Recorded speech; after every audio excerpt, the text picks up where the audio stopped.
Welcome to Cybersecurity Today, Week in Review. I'm your host, Jim Love. This week, we have our regular panel. We have Terry Cutler, the head of Cyology Labs, one of the top 40 global thought leaders by the Life Safety Alliance.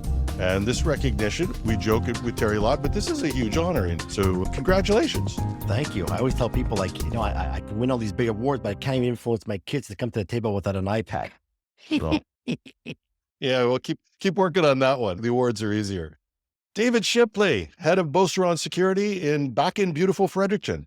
Hello. Yes. Glad to be home for a week and then off to beautiful Quebec City next week to meet with credit unions. So the road show continues, but I'm glad to be home for a week and do my laundry.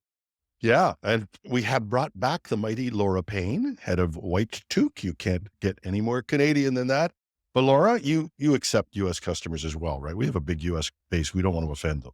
Oh, absolutely. Yeah, no, we are active in the US. What do you call that? Well, it can't be White Toque, right? Oh, it's still white toque. Of course it is. Oh, Amazing. good for you. We're converting beanies to toques one customer at a time.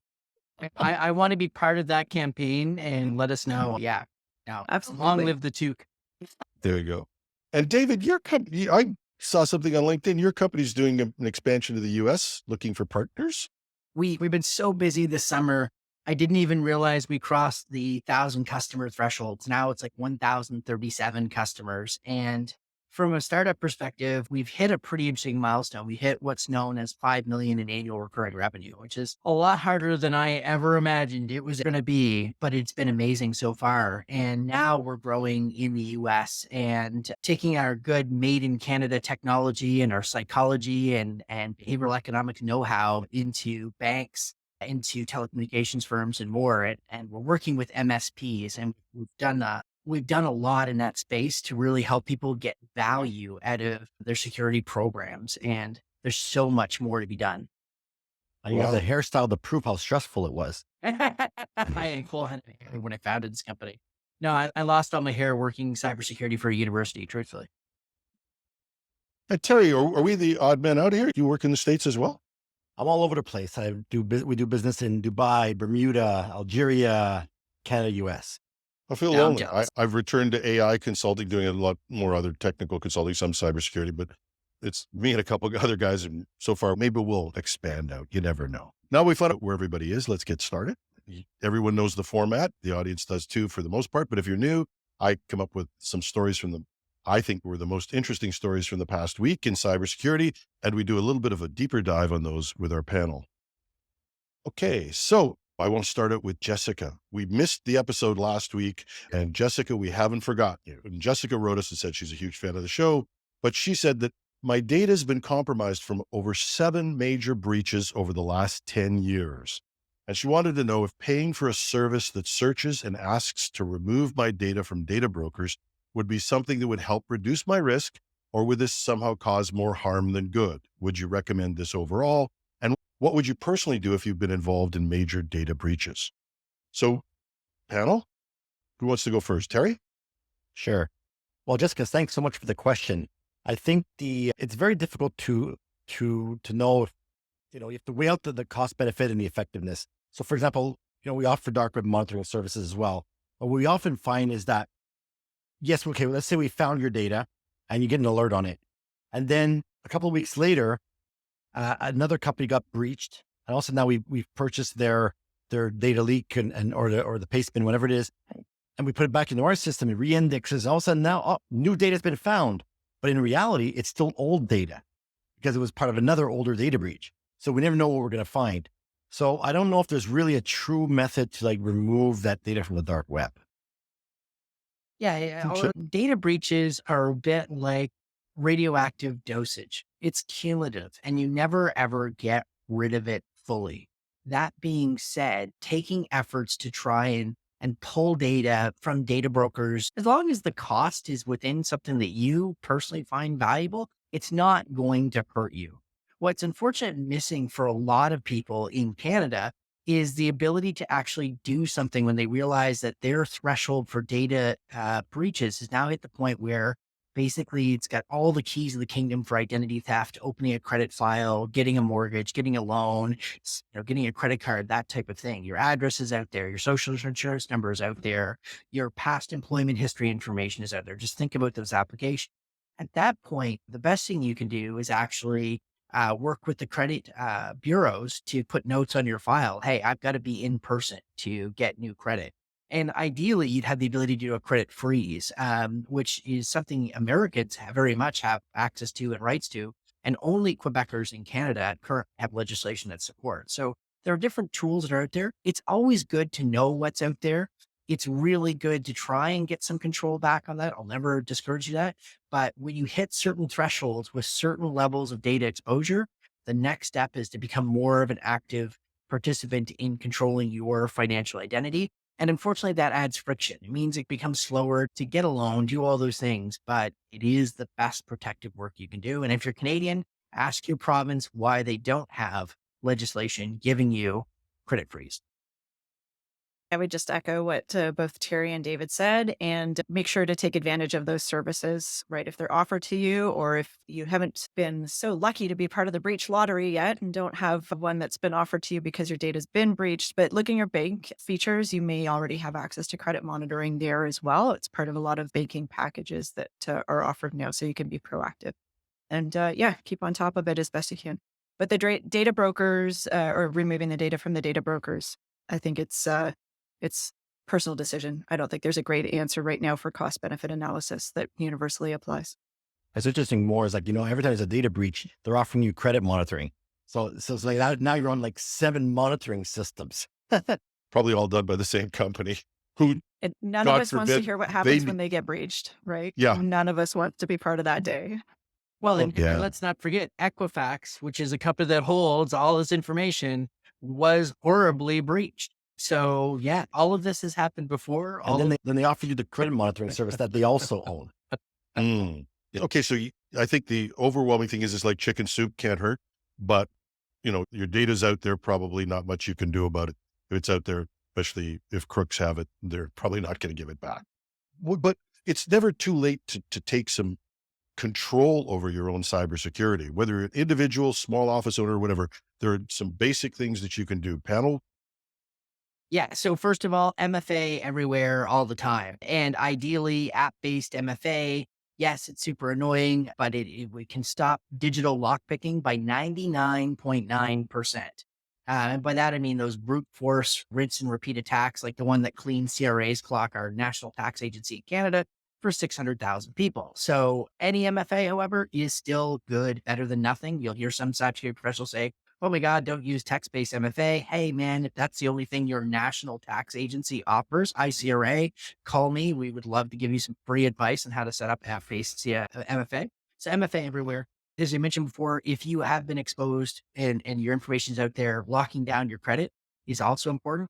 Use a password manager. And I don't care if you are using a great app like 1Password, or you're using a notebook because you're 65 years old, you live alone, your threat model is no one else is in the house and they're going to break in to steal my password book. That's pretty rare. So just do that. Do not use the same password. And a brief shout out to NIST.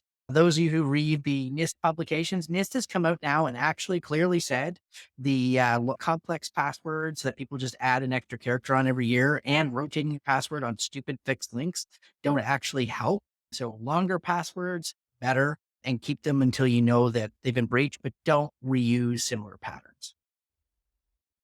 Maybe I can just add something fast with the password managers. I had a customer that called me up a year and a half ago. I can't remember the name of the password managers. Hopefully that helps, Jessica. And I might do a special show on just protecting yourself as an individual. And I think that's a good thing to keep in the back of our mind. We might do that over the Christmas holidays or something like that, or in the approach up to Christmas. So thanks a lot for the letters. Keep them coming, and they help us point us in the direction of the things you want us to talk about. The Canadian Federation of Independent Business did a study and published it this week. It took a look at independent or small businesses with fraud, and it had some interesting observations. And it was in the past 12 months, they say that over half of business owners, 50%, have experienced attempted or successful fraud. Now listen, that word fraud is used intentionally because they go beyond cybersecurity. Email scams and phishing, 85% of the common types of fraud experienced by small businesses. Text scams were from 77% of them. And I'm seeing more of those. I got, and we'll talk about that. Phone call scams, this 20% that was reported, and that was on frauds and chargebacks. And this is almost 20% of the businesses. Fraudulent payments and chargebacks coming where people will charge something on a card and they'll say that they didn't buy it or things like that. That one's between you and your credit card maker. There's not a cybersecurity aspect to that. But this whole idea of passing fraudulent documents into people, saying messages that say, I pay this bill, and 20% of companies are paying that. That's a huge outlay. They say that, that the average cost to businesses is close to $8,000, but there are bigger tickets than that. Panel, what do you think? So I'll start off I love money math. I've come to love that as I become an entrepreneur and a business person.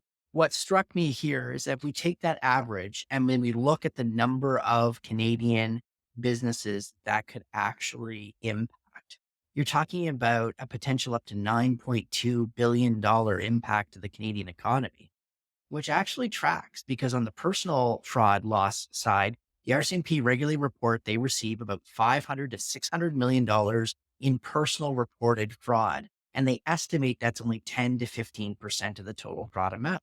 So now all of a sudden, when you start adding the multi-billion dollar cost of fraud in Canada, we're losing more money than we spend on national defense, which is absolutely stunning. Now, I really like the point you made, Jim, like all cybercrime it has elements of fraud, but not all fraud is cyber. And this is what the RCMP often refer to technology as target or technology as the enabler of crime. What we've seen in our research is there's a thing called optimism bias. It's well researched in psychology. And if we're generally wired as human beings to think bad thing X happens to other people, not to me. And I can tell you that if you're thinking that way, you're 30 to 40% more likely to have an incident. So you need to understand the first step in this journey is yes, this is going to happen to you. Absolutely. Now prepare for it. If you stick your head in the sand like a cyber ostrich, you are going to get run over. Because as you said, Jim, this is the average loss of 8,000. And considering most Canadian small businesses are less than 10 employees, I can tell you 8,000 is material to your business. That's just the average. We've seen some cases too where, like you mentioned, small businesses don't really care about cybersecurity because they always think that, oh, it's going to happen to someone else. I'm too small to get hacked. Who's going to want to hack me? We're also starting to see things where scammers are duplicating their Facebook pages, duplicating their websites, and they're driving traffic to their fictitious site. So to say a real example, one of my buddies had their Facebook page cloned and he runs a shipping container business. And these people thought they were buying from a legit company, paid to get their container. And the container obviously never arrived, to a point where they're harassing the real company. Where's my stuff? Then they have no idea what you're talking about. Or there's even ones where the guy's website is getting cloned and they're sending fictitious invoices to their clients. And the invoices look completely legit. So they're like, how on earth did they get this? Well, did we get hacked? There's a whole investigation has to occur. They don't realize that doing an investigation or an incident response is very costly. And a lot of times it could be avoided very, very quickly, but they don't care about it until it's too late. All those points, and just also letting people know, like, the attackers aren't, for the most part, picking on a particular business. It's not like Joe's Corner Garage suddenly surfaced as a top 10 hit on Google for the attacker over wherever they are. It's all opportunity attacks. The vast majority are opportunity attacks, right?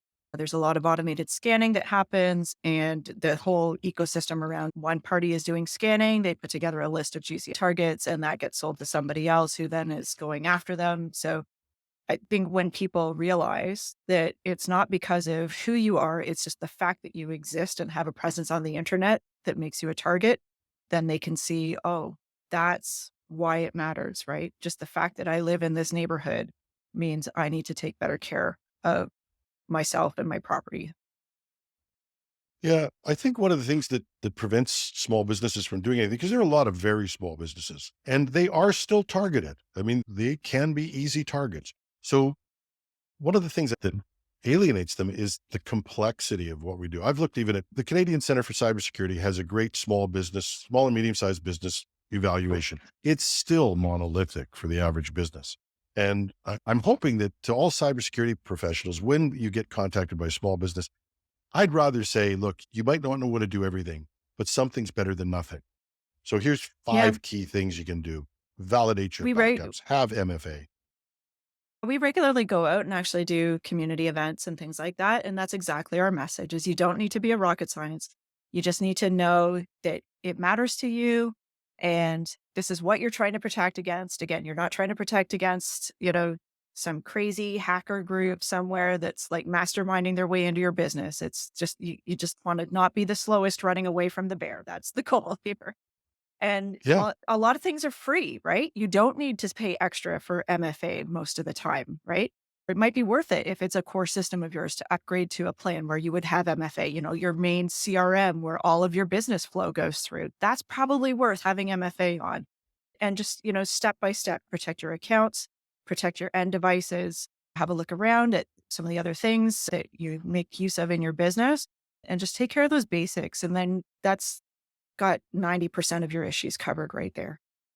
And I'll security awareness training, right? Hey, thank you for the non-security awareness training. You can educate folks and you can reduce your click rates up to 8 times in the first 90 days. That's huge. If you don't train your employees, 35% of them will click on fishes or open attachments or do things. So 1 in 3, that can hurt.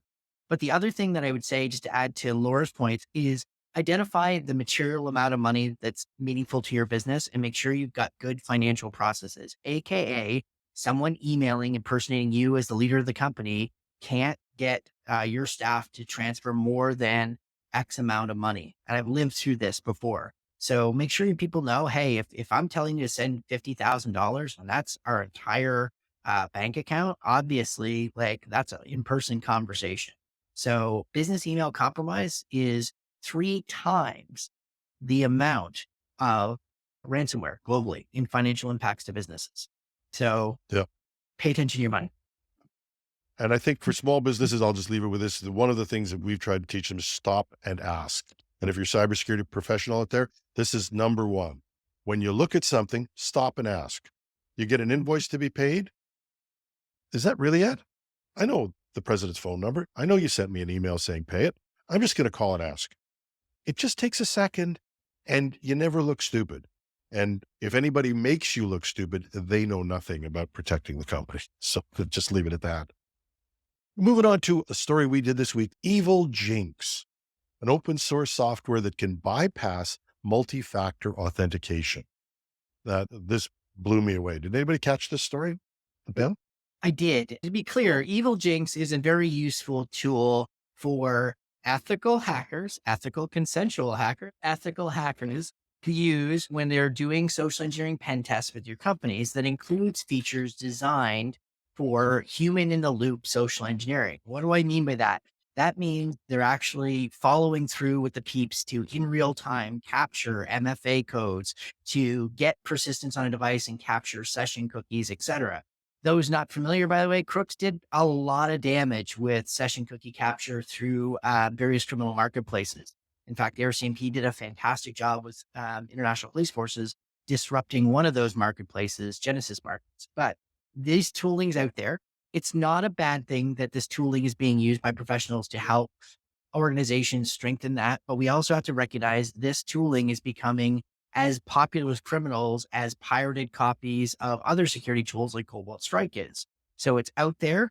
MFA for a long time had a really positive impact on a bunch of different social engineering scenarios. And I mentioned earlier, it's still valuable for brute force digital lockpicking. It is less and less. And this is why I hated the term. Would say it's phishing proof. No, it's phishing resistant. That resistance is eroding. And one of the key things that I would tell to sysadmins right now, and I know you're about to groan because you fought for 5 years to get MFA turned on. And among the compromises that you've had to make is the frequency of MFA challenges. You're going to have to revisit that. If you allow for too long of a period of MFA session persistence, I'm going to steal that cookie and I'm going to be in your organization in all kinds of uncomfortable ways. And now you're going to have to rethink that scenario, particularly with remote work, which means friction with the organization. And criminals are counting on that. And so now it's not a technology problem. It's a social culture problem and a perception of value and friction problem. And it's only going to get worse. And this is going to be 10 times harder than getting MFA in your organization. But you have to be ready for this fight. Let's back up just for a second, just for everybody and I'm sure many of the people who listen to this podcast are technical, they may know what's going on, but it intercepts your traffic between you and a legitimate website, pretends to be that website, and passes through it. Nothing big there. What it does do is it captures this thing called session cookies. And cookies are the thing that validate you. They're the reason why you can move from one web page to another, stored on a cookie. And those cookies are valid forever or for a session. Now, Terry, I might rely on you for this one because I'm not sure that I haven't done development for a long time. But session lengths, if your session lengths are so long that somebody can intercept them for days, then you have a basic problem. Terry, do you want to pick up on this a little bit? You probably know this better than I do. When we often do these types of tactics when we do penetration testing, where we can actually clone a web page, let's say the Office 365 login. People are thinking, well, how on earth could you have cloned it so perfectly? Dude, it takes literally 13 seconds to do it. Type in the URL, boom, it's done. And then we can enable like JavaScript and stuff like that, or a proxy system that allows us to intercept when they type in username and password. And then from there, once they type in username and password, it'll actually pass that information off to the real legit service. And the legit service will pass back a 2FA request back to us, and we pass that back down to the user. So it's totally transparent. The moment they've entered that information, we've captured the entire session token, and then we can get access to their system. Emails, causing a business email compromise, like that, all these bad things can happen. But we had a real situation that happened a year or two ago, where my buddy was a victim of a scam. He lost $440,000. So what happened was he thought he was logging into his bank, but he didn't realize that the URL was .ru. And that's one thing people need to pay attention to is the URL. If it's not the real URL, obviously it's a phishing link. So he typed in his username and password and his two-factor authentication token. And that session stayed locked for 15 minutes, not 30 seconds, 15 minutes. That means that when he realized that there was somebody in his bank account, he couldn't log in for an additional 10 minutes because his account was locked for that session. So we have to really look at session length for sure. Laura? I think too, one of the things that people talk about, they've defeated MFA. It's like, no, you didn't. You just fished people a new way, right? Like just said the MFA still worked, right? It was just, you got somebody to use their token with a site that wasn't the real site. It's not rocket science, right? So when people ask me, is MFA secure? Why should I bother using it? I said, it is absolutely way better than a regular username and password. I can't think off the top of my head yet of an attack that I've seen that truly defeated MFA. It phished somebody, whether it was you or whether it was the telecom to take over your SIM card or take over your phone number and transfer it to a new SIM card. Thank you, Laura, for saying that that MFA is not defeated. That was the one thing that I hope no one would take from this. They've gotten around it. And there are things people should do. Like I said, I think shorten session limits, making sure that people don't go back. And Terry, you talked about it. If you're transferring a lot of money, don't click on a link that somebody sent you to transfer it. Type the URL in yourself. There's just too many ways to fool URLs with foreign characters, with just things that you don't notice, like a couple of characters being wrong in it. If it involves money, you wouldn't put the money out on the street, leave it there, and say, I'll walk it to the bank later. Take a few minutes to make sure that you're sure. And that's something I think we can talk about with our staff. Again, a lot of training in this and a lot of not walking away from MFA just because we've heard a story about it, how it got beaten at one point. Yeah, I think the big thing, just to Laura's point, is understanding what MFA is best intention for, right? Does it prevent easier takeover of accounts? Yes, it does. It raises the bar. Does it prevent brute force more effectively than not having it? Absolutely. Is it bypassable with phishing? Yes. And it's the onion, it's the Swiss cheese, whatever food model works for you of layered defense. And so it's not one or the other. It's not do phishing training and you don't need MFA. And it's not like MFA and you don't need to educate your users and have good social engineering resistance throughout your culture. Because if you're relying on one or the other, you're going to get pwned by Terry if you've hired him to do that. Consensual, between two consensual companies. I love this. This is going to be our new term. Or if you don't pay the bill. Terry, I think you've been hanging around with the guys with the baseball bats too long. just a thought. This story blew me away, and I think sometimes I wonder whether I get the odd critique about me being too editorial on the podcast, but I'm old enough to say what I think. And the amount of data that's gathered on us has always bothered me. But the FTC in the US finally came out with a huge report, and it's well worth looking at. And we've got a link in the podcast stories, and I'll make sure that there's a link in the weekend stories as well. But they put out a report called Looking Behind the Screens, and it revealed what they called a simply staggering surveillance and practices by major tech companies. Now, this is all of the major tech companies: Amazon, Meta, Facebook, YouTube, Snapchat, TikTok, Discord, Reddit, WhatsApp. They're all adding these things. Now, if you think they're gathering a lot of data on you, you're just scratching the surface. I mean, they collect everything from your name and address, what you do, all the way to your religious beliefs. And this is all being gathered. Some firms couldn't identify all the collected data points. And these firms didn't do this survey willingly, trust me. But they couldn't identify all the collected data points or the third parties they were sharing your data with. Algorithms and AI, not much oversight on those. And here's my scary part. I was using ChatGPT's new voice recognition and voice chat software. It remembered something I'd done on ChatGPT and talked to me about it. So, this gathering of data, and we're just at the start of it with the AI revolution. It's already out of control. So the FTC has stepped in on this, at least to study it and put it into one concrete report.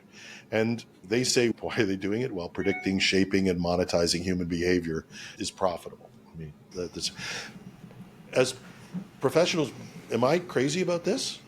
If I put my marketing hat on for a second, back in the day, we used to wait for people to opt into an email list, right? But then they'd be part of a sequence, they receive a bunch of emails, then eventually buy my stuff. Right, they get these types of emails. People are fed up of that, so they don't want to give away their email anymore. They receive way too much email in their inbox all the time. There's so much spam. So now we have to revert to tracking pixels. What it means is that I can target people that come to my site, as an example, and let's say I put out a video. I can then target everybody that says, hey, everybody's that's come to my website that's watched at least 35 seconds of my video. Show them video number 2, but don't show them video 1 anymore. And then once they watch video 2 for the same amount of length or whatever length I want, okay, don't show them video 1 and 2 anymore, show them video 3. So now I'm talking directly to the people now. By the time they hit video 4, video 5, it's like, hey, Jim, I know you've been interacting with my stuff because I've been targeting you. And now, because you've been watching my stuff for so long, let me make you an offer. And then let's do a free audit on your company and go from there. So then from there, I'm going to add more value to your life, your business, gain your trust, and people buy from people they like and trust. I just gave away the secret. The thing we're talking about here is surveillance capitalism. This is the evolution of our economy in ways that have unintended consequences. And let's give a Canadian example on this. Tim Hortons got itself into double trouble. We used that in a past season of the show.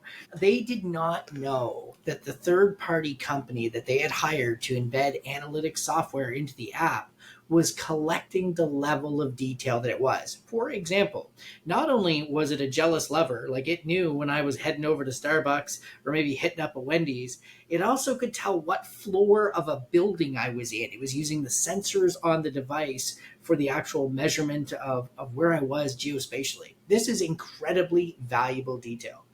In communications theory, which is my undergraduate, the ability to perfect the messages you send at the frequency to send to influence the human decision-making process is a multi-trillion-dollar opportunity. However, it is inherently anti-free will, anti-choice, right? This is all about influence. So we have to have some boundaries on this. When I was a kid, they used to target us with Saturday morning cartoon shows that were packed full of sugary breakfast foods, toys my parents didn't want, and other things, until people got pissed off, told their legislators, hey, stop targeting kids who are impressionable, and we put laws in place and guardrails to protect that. We are still missing a lot of the guardrails on this data. The amount of information collected, used, and weaponized against us, and Tim Cook gave a famous speech from Apple about this, is astounding. There are 5,000 data brokers in the States alone. Jessica earlier was talking about getting her data back from these people that hold this vast amount of information. This is a tough problem that one individual does not have a hope in hell of changing.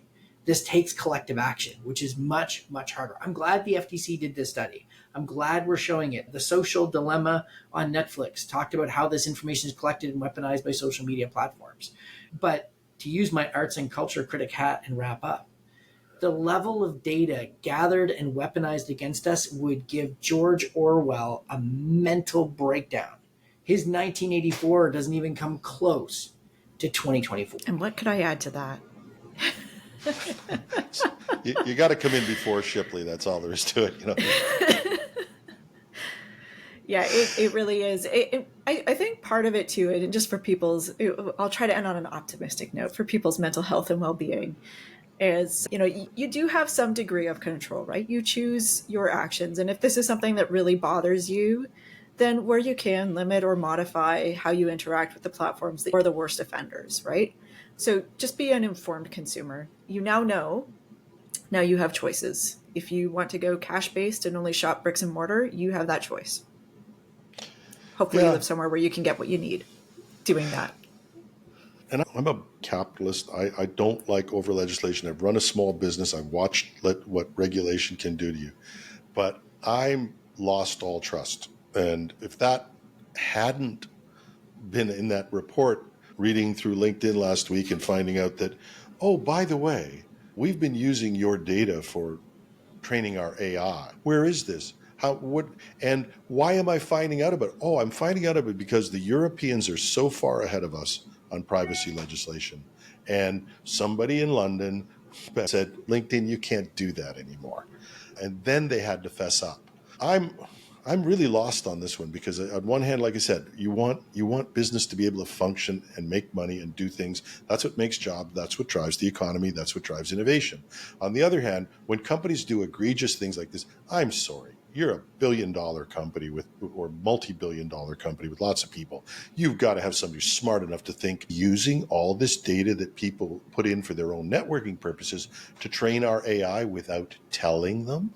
You're all LinkedIn users. What do you think? I think some people are starting to have some fun with it. Honestly, I've seen a few posts from folks who said, let's turn September into the post-garbage and LinkedIn month. But I think it follows. Sometimes it feels like these are new, but it's not, right? Anything where you use it for free and it has a significant value proposition to you as a user, you're the product. You know that things are happening behind the scenes that you don't have awareness of. It doesn't excuse the company from not doing what it's supposed to do and providing the appropriate notices. But I think, I don't know that there was a trust there other than that I trust that they do things they're not supposed to do with the data. It's always fun when you go on a social site and you request your data and you see gigs and gigs and gigs of stuff. You're like, oh my God, I thought this stuff was supposed to be erased. Perfect example, Snapchat. One of my friends lost access to her account. It got banned. Were you sending any inappropriate content? No, I would never do that. So then she shared her password with me. I got in through the back end, downloaded the history, and sure enough, there was enough stuff in there to disrupt my morning. It had everything from voice recordings, chats, screenshots. Every single thing was there. It was gigs and gigs and gigs.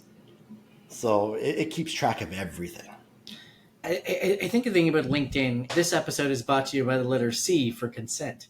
And so you can't just be like, retroactively, we started recording this and we opted you in. Hope you're cool with it. No, Europeans are going to be hard knowing that. And a shout out to the security professional community, Brian Krebs, Rachel Toback. Everybody started screaming from the mountaintops about this. Yes, thank you. I love Garbage September. I can't wait to think about how I want to use my professional reputation to do something fun. What really irks me is I actually pay LinkedIn hundreds of dollars a year to be a professional member, and I was opted in. It's like, wait a second, I'm not even getting screwed by the I didn't pay you, so I should just expect to get abused. I paid you money and you abused me. Whoa, And there's whoa, no whoa. easy way to opt out.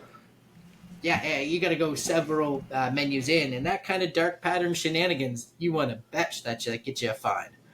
And you have to also trust that that toggle means what you think it means. I've even on a lot of these sites where they say, oh, you can opt out of this. If you stop and read them, I've started to catch a couple of them that were kind of engineered so that you would think you were opting out, but you weren't. It's a tough thing.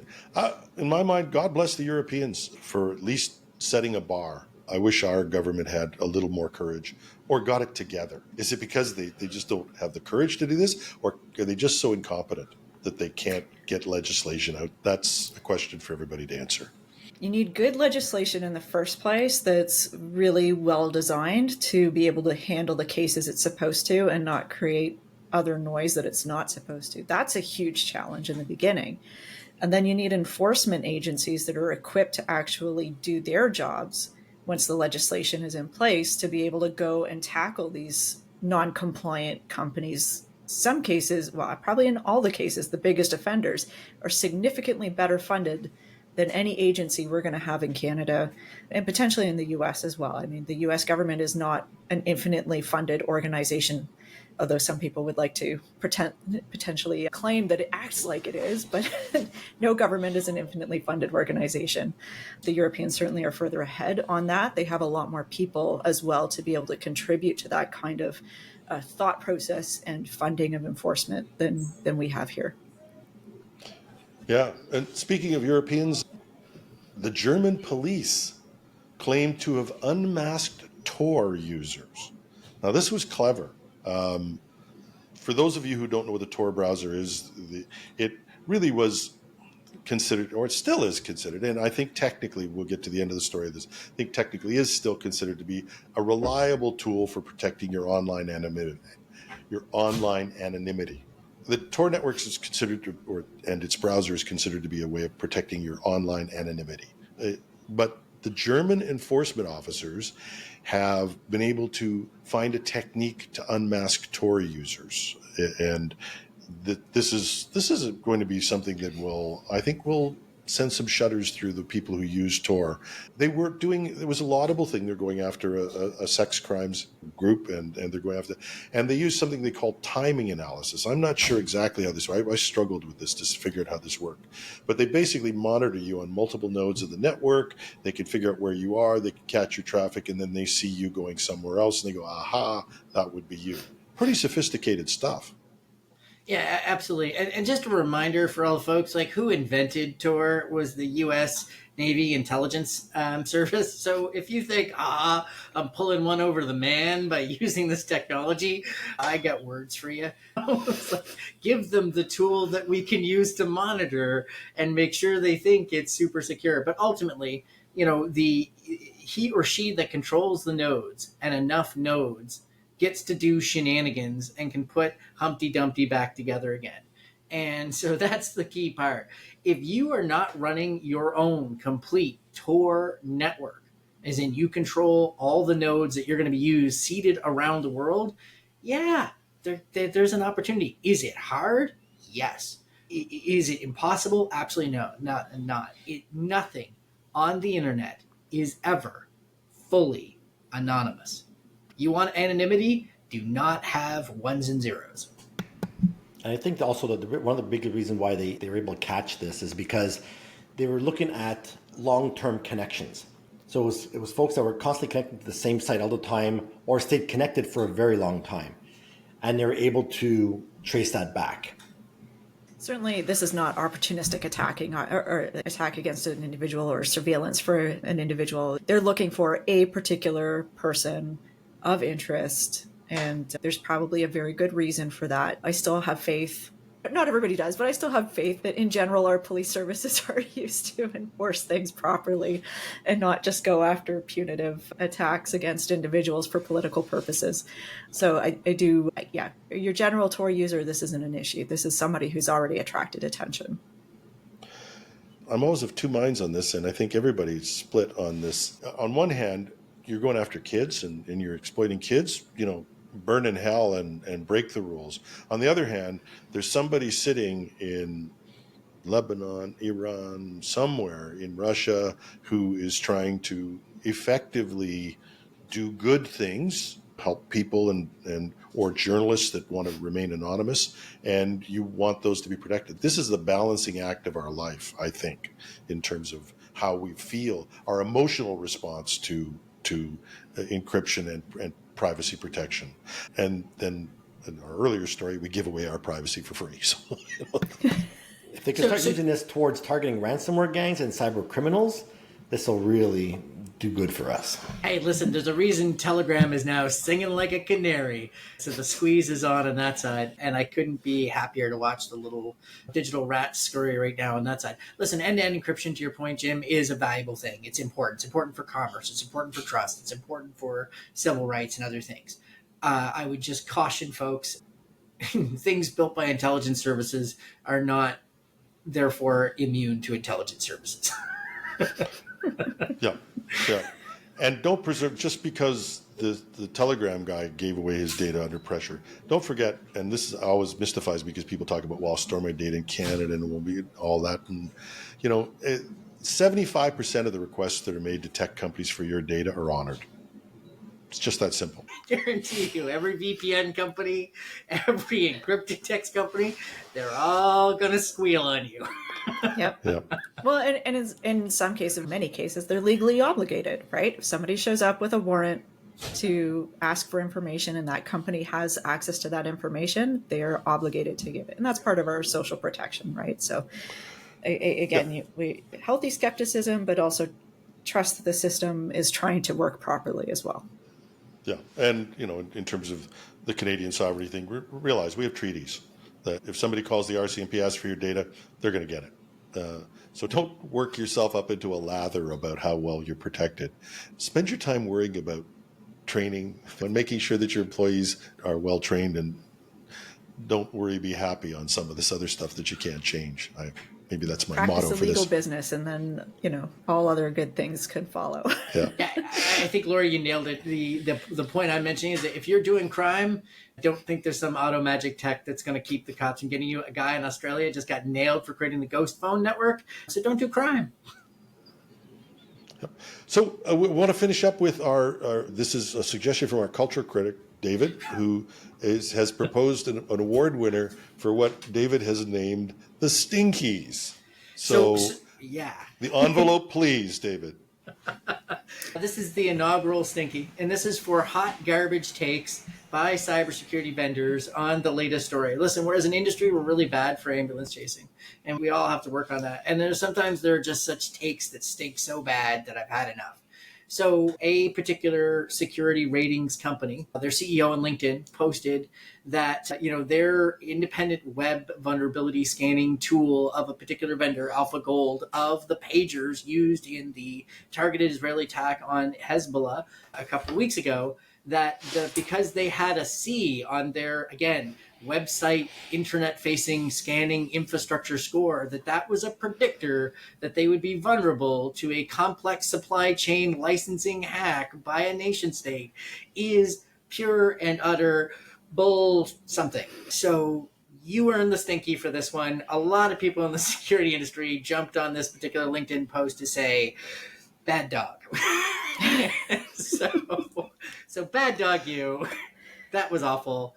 No, you are not able to predict through web-based vulnerability scanning if your company is vulnerable to a nation-state intelligence agency like Mossad. And that's the inaugural Stinky. we'll design the trophy and present that. I think we can only do this once a month, but there's probably there's lots of fodder out there. I'll be losing sponsor by sponsor with you.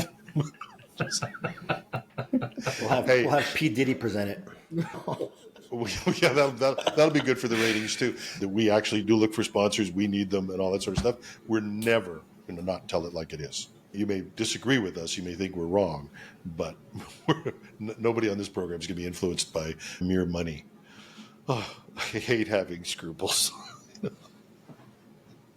That's it for our show. Thanks to the panel. I was going to say that this was we got to get you back again, Laura. This was fun. It was nice to have you. It's always fun. That's why I came back this time. Thank you, Laura. Yeah, and David Shipley, head of Boats Around Security, and our award presenter for the Stinkies. Thanks a lot. Thanks. And Terry Cutler, always great to have you here. Thank you. Thanks for having me. And thanks to you, our listeners, for spending part of your weekend with us. We love your questions. We love your directions. We love your comments. You can make your own Stinky Award to us in there, and we'll be glad to hear from you. I'll be back with the cybersecurity news stories on Monday morning. I'm your host, Jim Love. Have a great weekend.